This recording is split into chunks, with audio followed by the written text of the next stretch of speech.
what does queering psychology mean to you? When I was thinking about this for me, and it's probably just because my research has kind of dominated this area for about a decade now. For me, queering psychology is about depathologization. My work looks a lot at the history of psychology and compares it to today.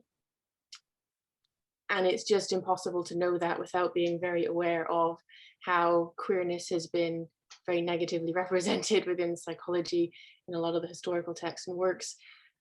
And that observing those changes, but also being aware of how a lot of those negative representations are still carried through in certain spaces in psychology for that. So for me, queering psychology is addressing that, changing that, countering that, producing discourses and narratives that center queerness in a way that isn't framing it as an abnormality. That's kind of one big part of it.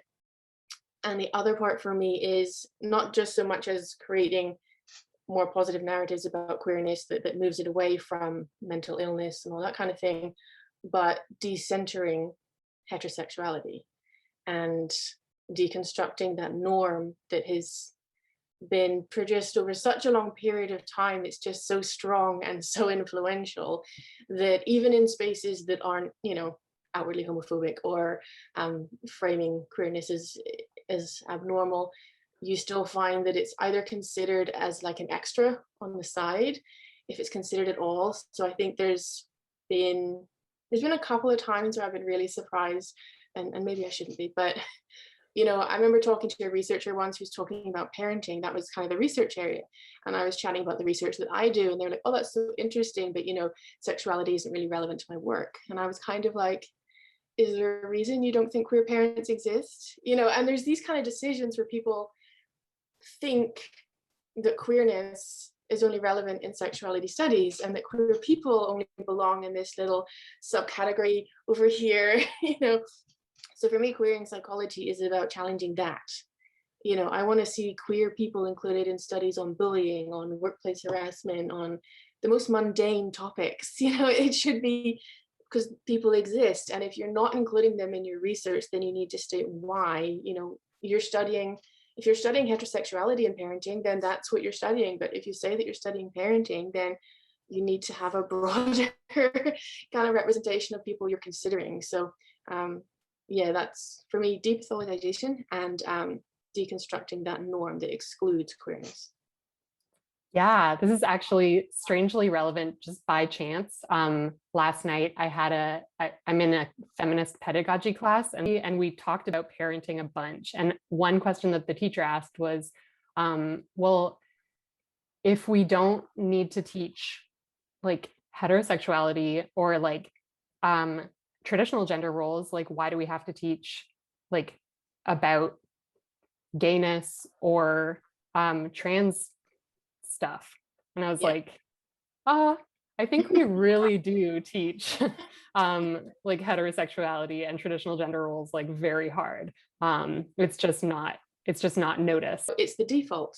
Like there are people I come across who have never studied or taken a particular interest in gender and sexuality at all in their research. And they would probably describe themselves as inclusive or not really, hateful or homophobic or anything. But if you've never questioned it and you've always gone for the default, then what you've learned is harmful. Especially people who've gone through, mainstream psychology training that doesn't have critical perspectives in it. It's changing. So hopefully it's getting better. But, particularly my training, if I had believed it word for word and not critiqued it and not challenged it, then the work that I would be reproducing would be harmful. Like that's just because that's what it's based on. That's what the history is. So yeah, it's definitely important to teach it because you've already been taught a very harmful way and picked it up even if you didn't mean to. Yeah. So like, what is the answer? Like, is queering psychology like aspirational? Has it been done? No. There's your short answer. I wouldn't say it's been done. I mean, I wish it was, and certainly a lot has been done. Even in my career when I started out, like I said, the training that I had, it just wasn't covered, it wasn't included, or it was completely pathologized. Whereas now we have trans studies, we have trans psychology, we have queer psychology. It's more visible, it's more there. There are more voices, there's more publications to draw on. I mean, sometimes I still write things and there's just nothing on it. And you compare that to the wealth of publications and research and institutions and everything around the other perspectives, the more either those that center heterosexuality and frame it as not only normal but better, and those that are literally producing harmful transphobic, homophobic kind of conversion therapy perspectives. So we're still not equal to those voices and those places of influence, but we're a lot better than we were, and we're taken a lot more seriously than we were before. So I think it's good progress, but like I said, until that norm is challenged, which isn't just for sexuality. I mean, that's a harmful norm regarding everything, race, class, ability, just across the board. It's a very narrow, harmful norm. Until that's done, I think we're still going to be thought of as an afterthought. And when you're marginalized in that way, it just creates a context where framing you in a negative way is more likely to happen. And when you're framed in a more likely kind of negative way, then it just opens the doors for harmful and abusive strategies like conversion therapies. Maybe a Yes. more cynical answer than you wanted, but No, that's perfect. That's great. What does queerness have to do with psychology? Like, can you say again why queerness is relevant to any psychologist studying parenting or any psychologist studying anything? Well, psychology is the study of what? People, communities, society. So who's in that? Who are people, who is in your society? You're in these groups, you're in your communities. Everyone is. There are queer people in the world. It's back to that really basic, hey, queer people exist.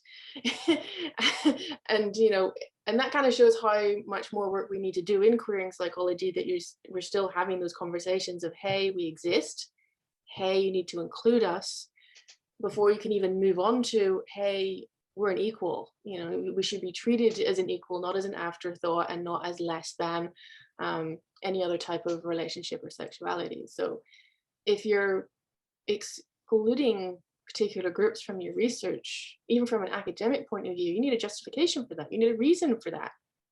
If you're only studying heterosexual cisgender parents, cool, that's your topic area. Why? Why have you put those limits on your own work, which is perfectly adequate?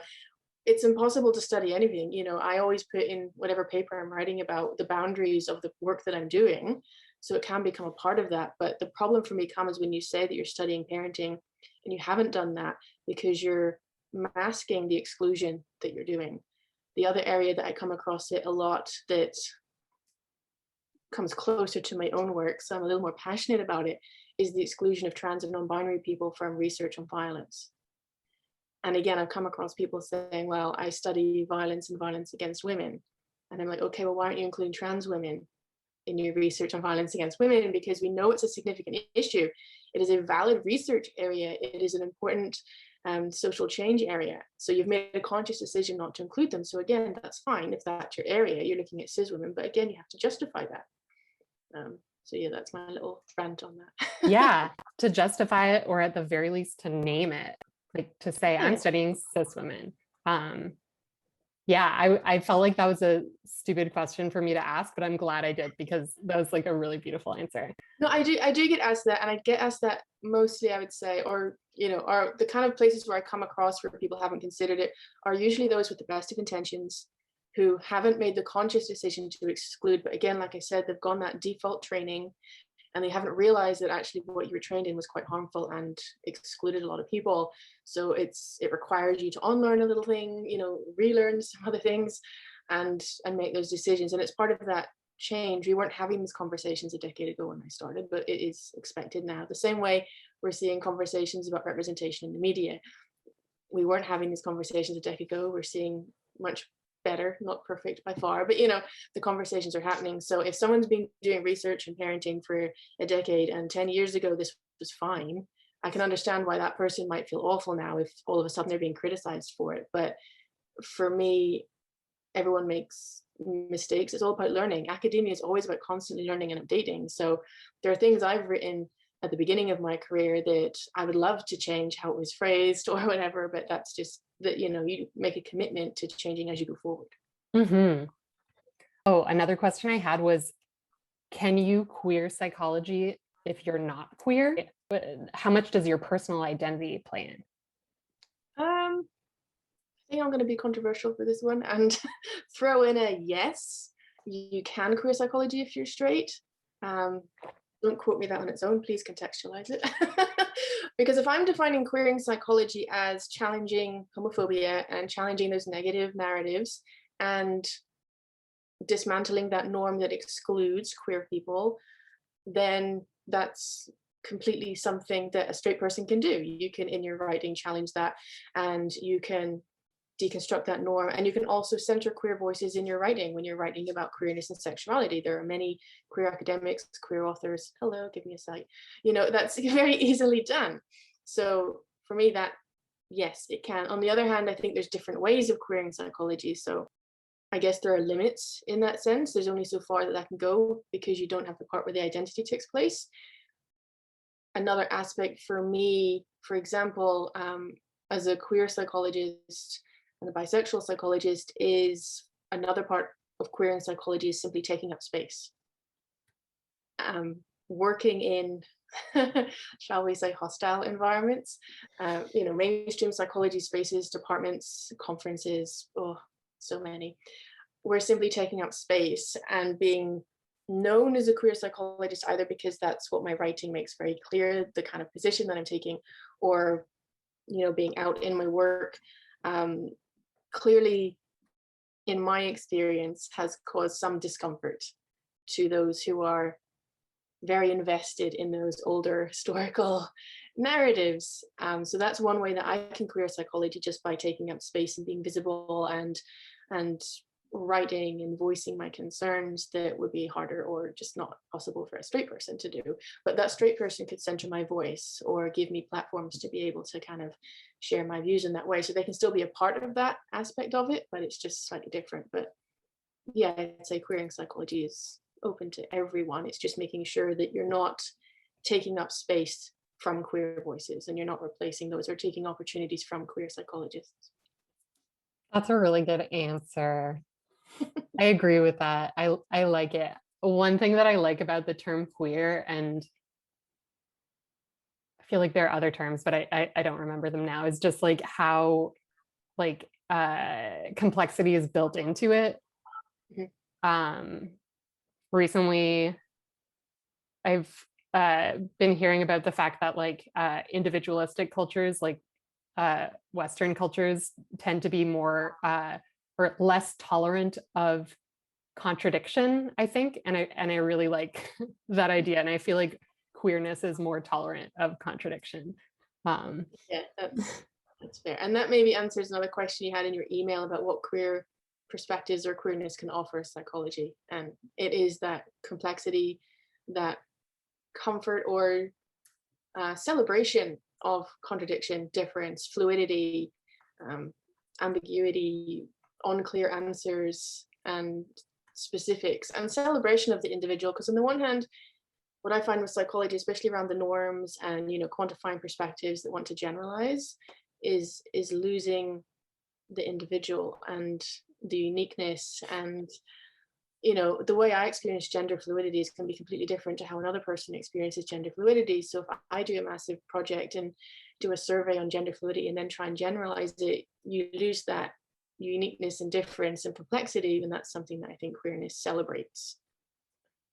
So do you think like case studies have more potential to be queer than like can quantitative methods accommodate queerness? I'm very biased as a qualitative researcher for that question. You can certainly queer stats. I would love to see some queer stats. Maybe I've taught a lot of statistics. Yeah, I would be up for being taught some queer stats.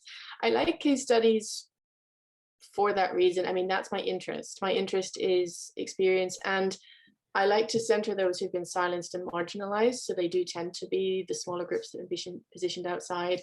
And I don't like to generalize because, I mean, my main research area is sexual abuse.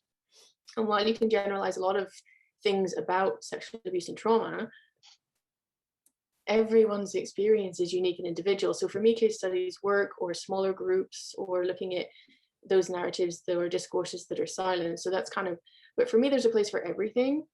You know, I would never say that case studies are better or that's what everyone should be doing, because that would be problematic in itself.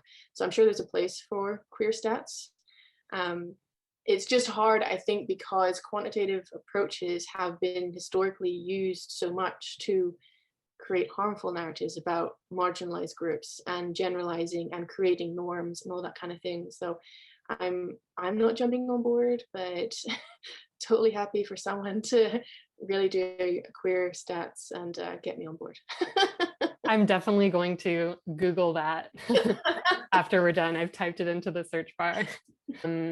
I feel like you've foregrounded the importance of like your own stories and experiences in your work. And part of that is like challenging the idea that objectivity is something to strive for, or like better than having personal experience, which is clearly, as you said, helpful and relevant and like enriches science. And I'm really interested in storytelling and narrative as a tool for like education and learning and like doing psychology. And I'm wondering if that, so in general, about like how you feel about narrative and storytelling and whether it has a place in psychology or queer psychology. And then also like personal stories or own stories and how that fits in with self-disclosure. I accidentally asked 2 questions. Do you want me to split them up? The second one when I answer the first one. So yes, I would say storytelling and narratives certainly have a place in psychology and in queer psychology. I mean, my whole work and analysis is on discourses and narratives and how we frame topics and represent. And on the other hand, everything in psychology is a story or a narrative. Even if I hate to break it to quantitative researchers, but even if you do a very hardcore quant paper, you're writing it and you're interpreting those numbers, so you are telling a story. It might be a story you feel is objective. I'll just confirm I agree the problems of objectivity with you, but and you might just be drawing on a story that's already been told hundreds, maybe thousands of times by other researchers, so you feel that your story is more valid or whatever, but you're still telling a story, unless you're not using any language of any kind. And even then you're getting into symbols. So there's just no real way of avoiding telling a story or a narrative. So it's there whether you want it to be or not, and not reflecting on the story you're telling. That's for me where we get into the problems of objectivity. If you believe that you're neutral and you're just reproducing the narratives you've already heard, I have a problem with that, as opposed to transparency and reflecting on potential harms of the narratives that you're kind of sharing. Personal narratives, I did remember the second question, I think also definitely have a place, because for me it's about different types of knowledge. Knowledge is plural. Fine, you can have academic that's based on research from other people, but you can also draw on your own experiences. And I think there's a really interesting way that the profession or academia devalues personal stories, as bias, which isn't the methodology that I use. But on the other hand, as long as an academic has listened to a personal story, all of a sudden it becomes valid. So if I'm a participant in a research project and I tell an academic who has no lived experience what I've lived through, for some reason it's more valid coming from them than from me. And I have a problem with that. My lived experience from my voice and my perspective is not only valid, but deserves the credit and recognition that an academic who has listened to it and transcribed it and applied a methodology to it. That's when you look at it that way, psychology is filled with personal stories. We're just not giving credit to or listening to the actual people that said them. Cool. As somebody who's really into like reading and stories. I love that answer. Like, actually, everything is stories. Everything is a story. Just admit it. I feel like that's going to make my studies a lot more fun to think of things that way. I think I've asked all that I like burningly wanted to ask. Are there any final thoughts that you have? I guess about like the possibility of queering psychology, or one thing I didn't ask was about like uh, psychology versus like sci adjacent disciplines, or like I feel like I've gotten this narrative of you kind of rejecting psychology with a capital P. Is that true? Jem rejects psychology. Yeah, because I study discourses, narratives, stories, from historical to present, like it's such a big kind of topic area that I look into, and there's so many narratives within that, but they cross those kind of disciplinary boundaries a lot. So I've written I've written articles and publications, and editors will kind of come back to me and say, can you just say psychology and psychiatry? Or, you know, we get kind of into these discussions because it crosses. That I'll study the DSM, technically a psychiatric text, but I mean, you come across that language in so many psychology spaces. And, you know, you talk about different therapies and that comes up in psychotherapy spaces. And, you know, I'm tracing the story that's being created about a group. So I just follow where it goes, and it tends to kind of go around a lot of those different professions in very similar ways. Because I mean, people tend to be more loyal, shall we say, to the perspective of the issue than their profession. So if they think that queerness is abnormal, then they're going to draw on the psychiatric literature that says that, even if though technically they're a psychotherapist.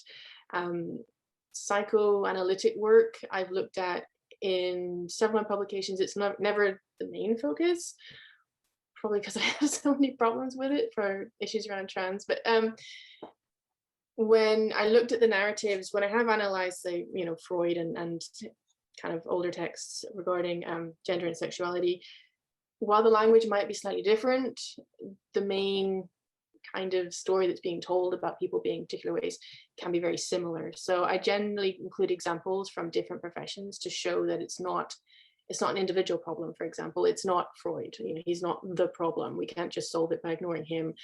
We can't just ignore it by getting rid of the DSM. It's a much broader problem. So I include examples, from all kinds of psi disciplines and discourses in that way. Cool. Yes, that makes sense. So basically, like, queering disciplines probably necessitates not worrying too much about the borders between disciplines. I think that fits into the complexity, the contradiction, and the fluidity parts of it.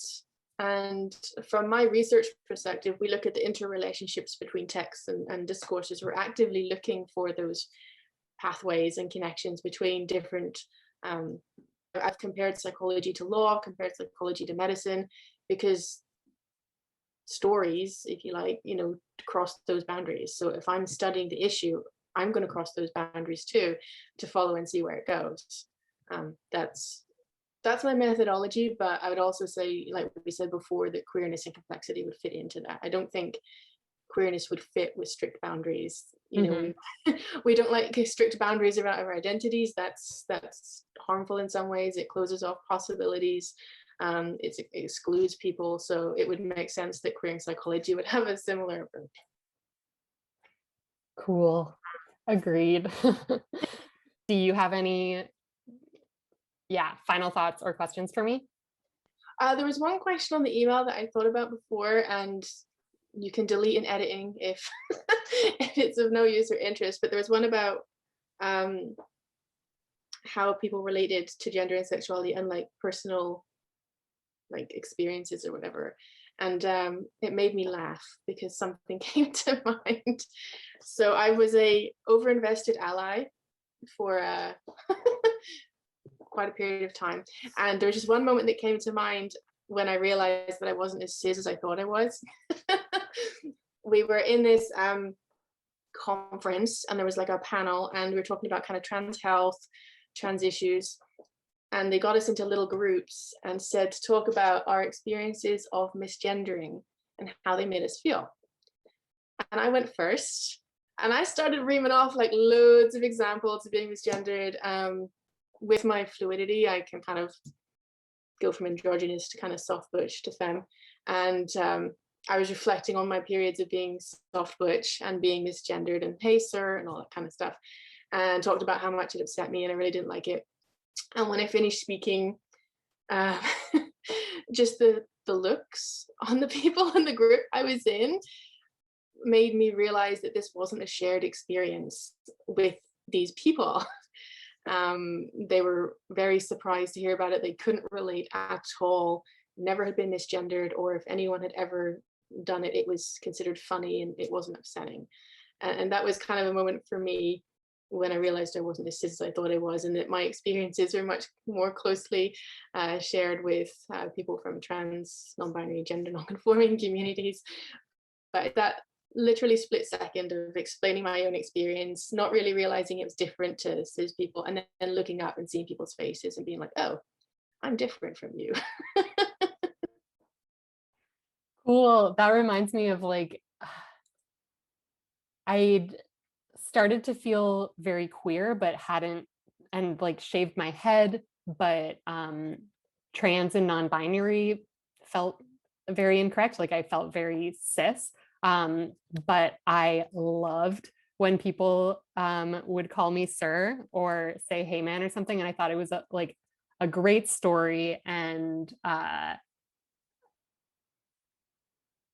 what else? I don't know. I thought it was so great, and it took me a while to realize like part of that is just like I would like to be able to do that all the time. Like when people corrected themselves afterwards, I was like, no, yeah, keep going with that. That's fine. For me, because I reflected on this too, that on the one hand, it would have been nice to not be read immediately as female or she, but every time I was misgendered, it was combined with humiliation or hostility. There was hello sir, and then when they took a second glance or realized, laughter, like it would be so absurd to think of me. So that was kind of the experiences, and maybe that's why he him is never part of I'm they or she. I'm never 100% happy with either of those, but we'll see how that goes. But yeah, and that's what I mean, these different, and this is the uniqueness about being non-binary and people experiencing things in different complex ways.